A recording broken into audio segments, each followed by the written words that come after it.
A very good morning to all of you. देखिए हमने 10th class का chapter start किया था एसिड बेस एंड सॉल्ट, तो जिसमें हम एसिड कर चुके हैं, बेसिस कर चुके हैं। उसके बाद हमने एक इम्पॉर्टेंट टॉपिक किया था इंडिकेटर्स का, कि आपके पास कौन कौन से नेचुरल इंडिकेटर हैं, कौन से आपके पास आर्टिफिशियल है जिनको आप क्या बोल सकते हैं लैब में या मैन मेड। बाद जो आज का हमारा टॉपिक रहने वाला है बहुत इंपॉर्टेंट है। आज हम पीएच स्केल से रिलेटेड जितने भी न्यूमेरिकल्स हैं उनको करेंगे। PH values, important pH values भी देखेंगे कि किसकी पीएच वैल्यू क्या है। उसके बाद कौन कौन से आपके डिफरेंट टाइप्स के एसिड्स हैं जो डिफरेंट सब्सटेंसेस में प्रेजेंट हैं। ओके, नेचुरली अकरिंग एसिड कौन कौन से हैं, उनके केमिकल नेम, उनके फार्मूलाज। तो आज का जो हमारा ये वीडियो है थोड़ा लेंथी रहेगा, तो आप प्लीज़ साथ में अपने पास एक कॉपी पेन रखें, क्योंकि आज हम न्यूमेरिकल्स भी करेंगे। तो साथ साथ में अगर आप खुद ट्राई करेंगे तो ईज़िली आप न्यूमेरिकल को कर लेंगे, क्योंकि ये बहुत बेसिक से न्यूमेरिकल्स हैं 10th क्लास के पीएच से रिलेटेड। तो चलिए हम बात करेंगे पीएच में। तो पीएच क्या है, what do you mean by pH? तो pH is a potential of hydrogen. PH क्या है आपके पास? It is just potential of hydrogen. और ये जो पीएच स्केल है it is discovered by Sorensen. जो पीएच स्केल है ये किसने दी है? सोरेनसन ने। देखिए हमने लास्ट टाइम इंडिकेटर किया था, तो इंडिकेटर से मुझे पता चल रहा था कि कौन एसिड है कौन बेस है, नो डाउट। बट अगर अब मुझे बताना है कोई एसिड है वो कितना स्ट्रॉन्ग एसिड है कितना वीक है, तो उसके लिए मुझे क्या चाहिए? PH scale. उसके लिए हमें क्या चाहिए? PH scale. Sometime in your various books they write it as that P stands for potence. It's a German word. German word है जिसका मतलब है power, and H is your hydrogen. अब देखिए जो पीएच स्केल है इसकी जो रेंज है वो 0 to 14 रहती है, ये ध्यान में रखें आप। जो पीएच स्केल की जो रेंज है वो 0 to 14 है, क्योंकि मैंने बहुत सारे ऐसे एग्ज़ाम्स में देखा है जहाँ पे वहाँ पे ऑप्शन 1 to 14 भी रहती है, ठीक है, 1 से 14 भी रहती है, पर वो करेक्ट नहीं है, क्योंकि आप ध्यान रखना कि जो आपकी पीएच की जो स्केल है वो 0 से स्टार्ट होती है। ये इंपॉर्टेंट पॉइंट है यहाँ पे, तो उसको आप ध्यान से समझें कि जो आपकी पीएच की स्केल है वो 0 to 14 है, नॉट 1 to 14। ओके, तो देखिए ध्यान रखिए, अगर आपकी जो पीएच की वैल्यूज़ हैं अगर वो 0 to 7 आ रही है तो वो क्या रिप्रेजेंट कर रहा है? एसिड। जितनी कम वैल्यू होगी, मान लीजिए आपकी वैल्यू 0 पॉइंट समथिंग आ रही है, 1 पॉइंट समथिंग आ रही है, that is a strong acid, वो स्ट्रॉन्ग एसिड है। और वैसे ही मान लीजिए आपकी जो वैल्यू है 6 पॉइंट समथिंग ऐसे है, तो वो वीक एसिड है। अगर किसी की वैल्यू क्या आ रही है? 7, तो दैट इज़ योर न्यूट्रल। जैसे वाटर है, ध्यान रखें, जो वाटर है वो कैसा है? न्यूट्रल। ना तो वो स्ट्रॉन्ग एसिड है ना तो वीक, ना तो वो स्ट्रॉन्ग एसिड है ना तो बेस। इसके बाद अगर वैल्यूज़ आपकी 7 ऑनवर्ड आ रही हैं तो वो क्या होगा? बेस। तो ये ध्यान रखें that pH scale ranges from 0 to 14। इसके बाद यहाँ पे क्या है? इंपॉर्टेंट फार्मूलाज हैं पीएच को सॉल्व करने के, तो बहुत बेसिक से हम करेंगे यहाँ पे, कि 10th लेवल के हम यहाँ पे पीएच स्केल के जो हैं वो न्यूमेरिकल कर रहे हैं। तो देखिए यहाँ पे कुछ फार्मूलाज हैं वो आपको ध्यान में रखना है। तो what is pH? It is a negative logarithm of hydrogen ion या hydronium ion. Okay, hydronium ion लिखिए या H positive ion, it's a pH. तो what is pH? It's a negative logarithm of hydrogen ion और hydronium ion. अगर वहीं मुझे P O H निकालना है, बेस के निकालना होगा, तो हम पी ओ एच करेंगे। क्या करेंगे? P O H. ये एच किसका रिप्रेजेंट कर रहा है? हाइड्रोजन को अभी हमने ऊपर कहा, एच रिप्रेजेंट योर हाइड्रोजन। अगर मान लीजिए बेस है, तो हमने अपने जब हमने ये चैप्टर स्टार्ट किया था तो हमने कहा था कि बेस वो होता है जो मुझे ओ एच दे। तो यहाँ पे ये किसकी है? पी ओ एच है। तो इसका फॉर्मूला क्या हो जाएगा? Negative logarithm of hydroxide ion. Negative logarithm of hydroxide ion. ठीक है, तो ये पी एच हो गया, ये पी ओ एच हो गया। इसके बाद जो नेक्स्ट फॉर्मूला है दैट इज़ इम्पॉर्टेंट वन। क्या है? P H plus P O H. P H plus P O H is equal to 14। अगर मान लीजिए मुझे यहाँ पे पी ओ एच की वैल्यू दी है, किसकी वैल्यू दी है? पी ओ एच की वैल्यू दी है, तो हम क्या करेंगे? हम वहाँ से क्या निकाल सकते हैं? पी एच निकाल सकते हैं। ओके, नेक्स्ट ये फॉर्मूला आप इम्पॉर्टेंट है, इसको याद रखें, क्योंकि आगे हम यूज़ करने वाले हैं सब न्यूमेरिकल्स को। तो देखिए आपके पास अगर पेन पेंसिल आप साथ में लीजिए, और न्यूमेरिकल को साथ साथ में सॉल्व करेंगे तभी आप इजीली उनको समझ पाएंगे। तो देखिए हमारा जो पहला न्यूमेरिकल है क्या बोल रहा है ये? Calculate the pH of 0.001 molar solution of HCl। क्या बोल रहा है, कैलकुलेट द pHf 0.001 मोलर। अब ये m क्या है, मोलर है यहाँ पे। देखिए हम करेंगे कि मोलैरिटी थोड़ा सा आपने अगर सुना होगा तो ये टर्म्स हैं, ये हम के लिए अलग से लेक्चर करेंगे, ठीक है। M solution of HCl।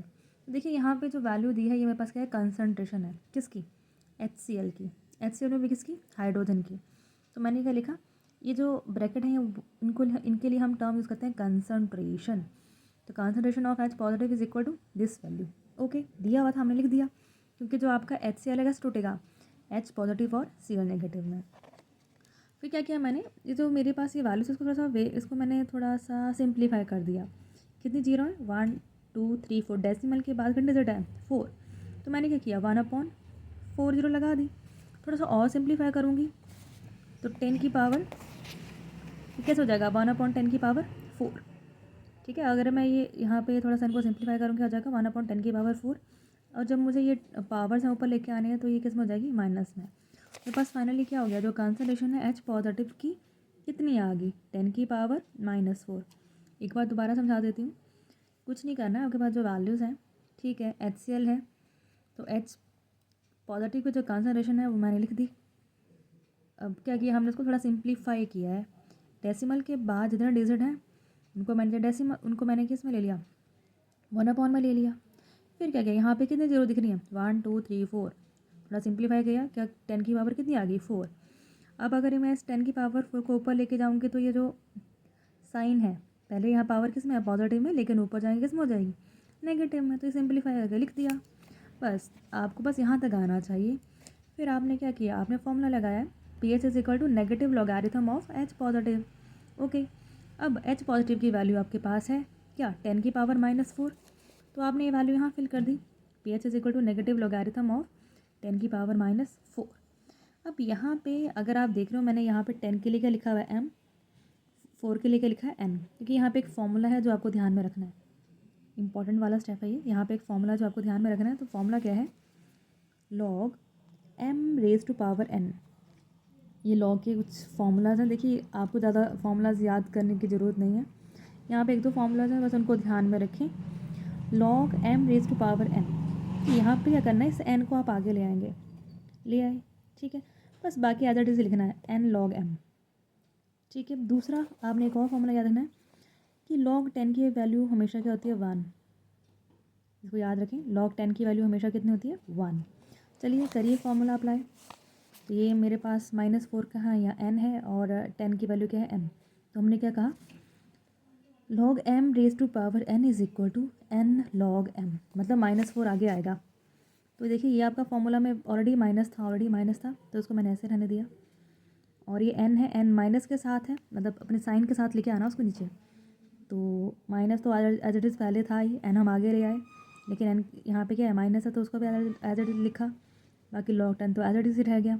फिर आपको पता है कि जो आपके पास क्या है, log 10 की value that is your 1, minus minus क्या हो गया, प्लस। तो pH की वैल्यू कितनी आ गई, 4, एंड इट्स योर आंसर, ठीक है। आप और भी न्यूमेरिकल्स अपने आप कर सकते हैं, ठीक है। तो अभी सिंपल सा है, आपने देखना है कि आपके पास क्या पूछा हुआ है और कैसे करना है, फॉर्मूलाज याद रखें। चलिए एक और न्यूमेरिकल मैं आपको बताती हूँ करके, फिर आप दोबारा देखिएगा, कहीं प्रॉब्लम है तो आप बताएं। अब यहाँ क्वेश्चन क्या पूछ रहा है, calculate the value of 0.01 molar solution of NaOH। अब देखिए ये जो है pH स्केल का सेकेंड टाइप का न्यूमेरिकल है। इसमें क्या पूछ रहा है आपसे, calculate the value of 0.001 molar solution of NaOH। पर यहाँ पे ये ध्यान रखें, NaOH ये बेस है। अब आपको बोल गया रहा है निकालने के लिए, कैलकुलेट द pH वैल्यू, ठीक है। कैलकुलेट द pH वैल्यू निकालनी है आपने 0.001 मोलर सॉल्यूशन ऑफ NaOH की। अब ये ध्यान रखें ये बेस है, तो अगर ये आपको क्या देगा, OH नेगेटिव आयन, तो मतलब यहाँ पे जो वैल्यू है 0.01 ये किसकी है, कंसंट्रेशन ऑफ हाइड्रोक्साइड आयन। तो मैंने लिख दिया कंसंट्रेशन ऑफ हाइड्रोक्साइड आयन, क्योंकि मुझे मालूम है या तो मुझे OH नेगेटिव ही देगा, तो H तो नहीं आएगा ना, ये ध्यान रखें H नहीं आएगा, भले वो आपसे क्या पूछ रहा है, pH। तो ठीक है, हमने लिख दिया। फिर क्या करते थे हम लोग, डेसिमल के बाद डेसिमल वाले को थोड़ा सिंप्लीफाई करते थे, कर दिया। मुझे पता है डेसिमल के बाद कितने डिजिट हैं, 1 2 3। तो मैंने क्या किया, 1 में 3 जीरो लगा दी, ये बन गया 1000। 1000 को थोड़ा सिंप्लीफाई करके लिखोगे कितना हो जाएगा, 10⁻3। लेकिन जब ये 3 मुझे ऊपर लाना होगा तो ये किसका हो जाएगा, माइनस का, तो 10⁻³ ये सिंप्लीफाई, इतना सिंप्लीफाई करना सबको आना चाहिए, क्योंकि अगर आपको यहाँ तक आता है तो आगे कुछ भी नहीं है। फिर अब मैं कौन सा फॉर्मूला लगाऊंगी, अब ये तो बेस है, बेस के लिए क्या फॉर्मूला था हमारे पास, POH था ना बेस के लिए, हमने भी अभी ऊपर किया कि POH के लिए क्या लगाएंगे आप, negative logarithm of OH negative. हाँ तो बस वही किया आपने, POH is equal to negative logarithm of OH negative ion, जिसकी वैल्यू मेरे पास है, मैंने यहाँ लिख दी। बाकी फॉर्मूला वही लगाना है आपने, कौन सा, log m⁻n। अब देखिए यहाँ पे n की वैल्यू कितनी है, -3। ये पहले ध्यान है ना, ये माइनस किसका है, ये फॉर्मूला का ही माइनस है, माइनस माइनस आ जाए नीचे, ब्रैकेट -3 log 10। अब log 10 की वैल्यू कितनी होती है, 1, माइनस माइनस कितना हो गया प्लस, तो POH कितना आ जाएगा, 3। ओके, अब ये तो POH की वैल्यू आई है, लेकिन आपसे क्या पूछा हुआ है, pH। अब हमने ऊपर ये फॉर्मूला देखा था यहाँ पे कि pH निकालने का, अगर आपके, मैंने कहा था अगर आपके पास POH की वैल्यू है तो मैं pH निकाल सकती हूँ, मेरे पास POH है, pH निकल जाएगा, pH is equal to 14 minus POH। तो बस वही फॉर्मूला आपने यहाँ अप्लाई किया है। POH की वैल्यू कितनी थी, 3, 14 माइनस 3 कितना हो जाएगा, 11। यहाँ पे मेरे पास PH कितनी आ गई, 11। तो ये सेकंड टाइप का न्यूमेरिकल आ गया आपके पास, जहाँ पे आपसे PH पूछी थी, लेकिन जो गिवन सब्सटेंस था वो क्या था, बेस था। तो बेस के लिए क्या करना पड़ा हमें, POH निकालते हैं हम पहले, क्योंकि फिर POH निकल जाएगी तो मुझे क्या निकालना है, PH। और PH के लिए मेरे पास फॉर्मूला है एक और, PH plus POH is equal to 14, जहाँ पे मेरे पास POH की वैल्यू आ गई और मैंने क्या निकाल दी, PH, दैट इज़ योर 11।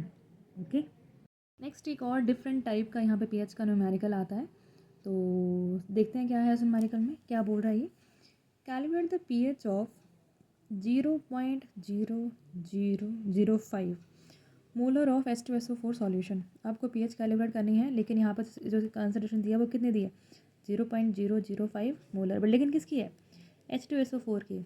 अब यहाँ पे जो ट्रिकी है, जो ट्रिक है वो यही है कि आपको पता होना चाहिए जो H2SO4 है, ये जब टूटेगा तो आपको क्या देगा, H positive plus SO4 2 negative. फिर यहाँ पे कितने H दिख रहे हैं आपको, 2, तो मुझे यहाँ पे 2 लगाना पड़ेगा, जबकि HCl में क्या था, एक ही H था, लेकिन H2SO4 में कितने H मिल रहे हैं आपको, 2। तो मीन्स यहाँ ध्यान से समझिए कि H2SO4 कितने H दे सकता है आपको, 2। तो ये जो वैल्यू है, ये किसकी वैल्यू है, ये 2 की वैल्यू है, ठीक है। तो मुझे क्या करना है, जो गिवन वैल्यू है उसको 2 से मल्टीप्लाई करना है, क्योंकि ये तो वैल्यू आ गई H पॉजिटिव की, लेकिन आपको कितने मिल रहे हैं, 2। तो आपको जो वैल्यू है, इस वैल्यू कितने से मल्टीप्लाई करना है, 2 से। जब आप इस वैल्यू को मल्टीप्लाई करेंगे 2 से तो आपके पास आ जाएगा 0.001। ओके, ये आपके पास आ गया। यहाँ पे जो ट्रिकी पॉइंट है वो यही है कि आपको ये पता हो कि H2SO4 कितने H दे रहा है, क्योंकि जो हमने पहला न्यूमेरिकल किया उसमें सिर्फ एक ही H मिल रहा था हमें, HCl। तो हमारे पास जो वैल्यू था उसको मैंने एज इट इज ले लिया, लेकिन H2SO4 में कितने H हैं, 2। तो जो भी वैल्यू होगी मुझे 2 से क्या करना है, मल्टीप्लाई। बाकी तो आपको आगे मालूम ही है कि मेरे पास इसकी वैल्यू आ गई, H पॉजिटिव की वैल्यू आ गई। ओके, अब इसको सिंप्लीफाई कर दिया, कितना आ गया, 1/1000। 1000 को थोड़ा सा और सिंप्लीफाई किया, 10⁻³ बाकी आप यहाँ पे H पॉजिटिव की वैल्यू आ गई है। अब क्या करेंगे, आप PH का फॉर्मूला लगाएंगे, PH is equal to negative logarithm of H positive. H positive की वैल्यू फिल कीजिए, कर दी, ठीक है। अब आपको पता है फॉर्मूला log m⁻n, n आगे आता है विद साइन, बाकी log 10 तो वैसे एज इट इज रहेगा, माइनस माइनस क्या हो गया प्लस, और log 10 की वैल्यू कितनी होती है, 1। तो PH कितनी आ गई, 3। तो ये थे आपके पास PH के न्यूमेरिकल्स, ठीक है। और नेक्स्ट अब हम जो बात करेंगे वो बात करेंगे इंपॉर्टेंट PH वैल्यूज़ की, कि आपके पास कोई सब्सटेंसेस दिए हैं तो उनकी PH वैल्यू कितनी है। देखिए इसमें ब्लड और मिल्क की PH वैल्यू वो आप ज़रूर याद रखें, अगर बाकी नहीं रख सकते कम से कम ब्लड और PH की तो ज़रूर याद रखें। तो ये इंपॉर्टेंट PH वैल्यूज़ आ गई। सबसे पहले हम बात करेंगे गैस्ट्रिक जूस, अबाउट 1.2। कई बार ना आपकी बहुत सारी आपकी बुक्स में रेंजेस दी होती हैं, रेंज का मतलब है जैसे 1 to 1.5 या समथिंग, तो ये आप ध्यान में रखें। तो लगभग जो गैस्ट्रिक जूसेस की वैल्यू है वो कितनी होती है, 1.2। लेमन जूस की 2.2 अबाउट। थोड़ा एक दो नीचे हो सकता है। ओके, उसके बाद आपने ब्लड और टीयर की याद रखनी है। ब्लड की भी 7.4 है और टीयर के भी 7.4, मतलब देखो अब वैल्यू 7 से थोड़ी बड़ी है तो स्लाइटली अल्केलाइन। देखिए अल्केलाइन जो टर्म हम यूज़ करते हैं ना वो बेस के लिए करते हैं, तो स्लाइटली बेसिक है। ब्लड या टीयर आपका स्लाइटली क्या है, बेसिक थोड़ा सा। मिल्क की 6.4 ये स्लाइटली एसिडिक है। मिल्क की कितनी है, 6.4, जो कि आपका बैटरी एसिड होता है। तो ऐसे भी क्वेश्चन आपसे पूछे जाते हैं कि बताइए what is the formula of battery acid, या बैटरी एसिड क्या है। तो battery acid is your sulphuric acid और यू कैन से H2SO4। तो बैटरी एसिड की pH वैल्यू 1। इसके बाद जो ह्यूमन सलाइवा है इसकी रेंज है 6.5 to 7.5। जो ह्यूमन का सलाइवा है उसकी जो pH है, ठीक है, न्यूट्रल की तरफ जा रही है 6.5 से 7 फिर 7.5, तो ऐसे 6.5 से 7.5। जो आपका सॉल्ट है NaCl, इसकी pH भी ध्यान रखें, ये भी न्यूट्रल है NaCl। pH value of salt NaCl कितनी है, 7। वैसे टोमेटो जूस है, टोमेटो जूस की कितनी होती है, 4.4। ये कुछ एक आपके पास pH वैल्यूज़ हैं जो आप ध्यान में रखें। ओके, और जैसे इंपॉर्टेंट है ब्लड है, टीयर है, मिल्क है, ह्यूमन सलाइवा है, ये सब इंपॉर्टेंट जैसी हैं तो आप इनको ध्यान में रखें। इसके बाद कुछ एक हमारे पास कुछ इंपॉर्टेंट टर्म्स हैं, कुछ एक पॉइंट्स हैं, जैसे हमारी जो बॉडी है वो किस रेंज पे काम करती है, या एसिड रेन क्या होती है, ठीक है। तो इन सब चीज़ों के बारे में हम अभी डिस्कस करेंगे, ठीक है। तो नेक्स्ट आ जाएगा कि हमारी जो बॉडी है, our body works within the range of 7.0 to 7.8। तो आपकी जो ह्यूमन बॉडी है वो इसी pH पे क्या करेगी, काम करेगी। अगर मान लीजिए यहाँ से pH ऊपर नीचे हुई तो हमारी बॉडी में आप सिम्टम्स या कुछ डिजीज़ टाइप कुछ ना कुछ वहाँ पे क्या होगा, प्रॉब्लम क्रिएट हो ही जाएगी। तो हमारी जो बॉडी है that works within the range of 7 to 7.8। इसके बाद आपने एसिड रेन बहुत बार सुना होगा, ठीक है।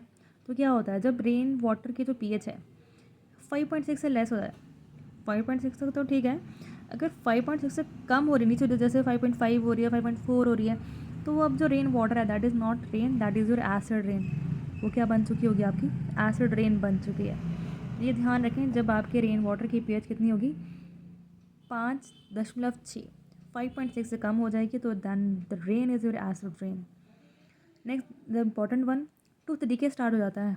आपने इसीलिए तो क्या करते हैं हम लोग, ब्रश करते हैं कि नहीं करते हैं, तो वो इसीलिए करते हैं, क्या कहते हैं कि जो हमारे टूथ है वो डीके स्टार्ट कर जाते हैं when the mouth is lower than, जो माउथ की जो pH है 5.5 से नीचे चल जाती है। अगर pH माउथ की जो pH है ना 5.5 से नीचे जाएगी तो क्या करते हैं, वो डीके होना स्टार्ट होते हैं।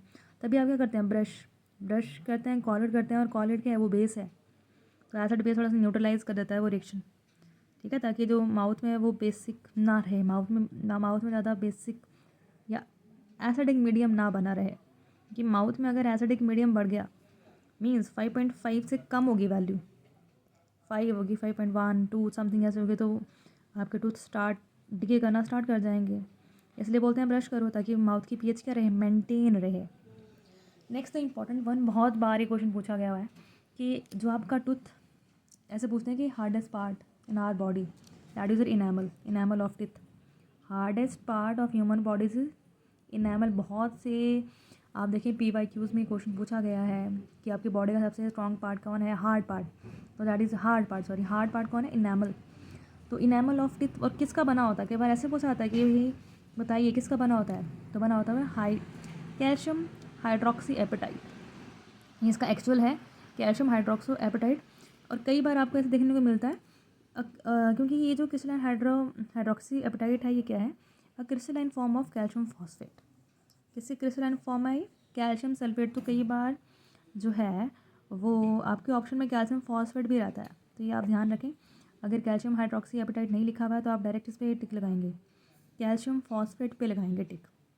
ओके, तो ये था आपके पास इम्पॉर्टेंट यहाँ पे pH का इम्पोर्टेंस कहाँ है, क्यों है। इसके बाद जो नेक्स्ट हम करेंगे, जो हम भी नेक्स्ट करेंगे वो करेंगे नेचुरली अकरिंग एसिड।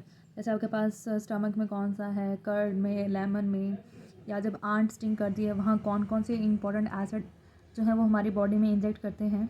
इसके बाद हमारा जो टॉपिक रहेगा वो रहेगा एसिडिटी, बेसिसिटी, या आपका कोई एसिडिटी क्या हुआ, बेसिडिटी क्या हुआ, क्योंकि आपसे बहुत से, अगर आप PYQs उठा के देखें तो वहाँ पे पूछा जाता है कि भाई उसकी बेसिडिटी क्या है, उसकी एसिडिटी क्या है। ये सब टॉपिक हम करने वाले हैं। ओके, सो इनको हम नेक्स्ट अपनी वीडियो में कवर करते हैं। तो that's all for today. Thank you.